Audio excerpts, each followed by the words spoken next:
அன்பான உள்ளங்களே, இன்றைக்கு உங்கள் வாழ்க்கையில் அநேக பிரச்சனைகள் காணப்படலாம். உங்கள் வாழ்க்கையில் கடன் பிரச்சனைகள் காணப்படலாம்.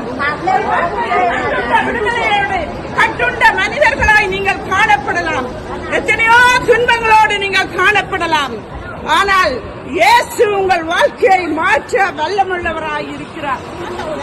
இதோ மனுஷர், இதோ நான் மரித்தேன், சதா காலங்களில் உயிரோடு இருக்கிறேன் என்று சொன்ன இயேசு என்றும் ஜீவிக்கிறார். அவர் சிலுவையிலே உங்களுக்காக அடிக்கப்பட்டார், ஆனால் மரித்தார், அடக்கம் பண்ணப்பட்டார். ஆனால் இன்றும் அவர் 3ஆம் நாள் உயிரோடு எழுந்து இன்றும் ஜீவிக்கிற தேவனாக அவர் காணப்படுகிறார். அவரை நோக்கி கூப்பிடுங்கள். உங்கள் வாழ்க்கையில் சொல்லனா துயரங்களுக்கும் விடுதலைக்கும் இயேசு விடுதலை தருகிறவராய் காணப்படுகிறார். அவரை நோக்கி கூப்பிடுங்கள். அவர் உங்கள் வாழ்க்கையை மகிழ்ச்சியாய் மாற்றுவார்.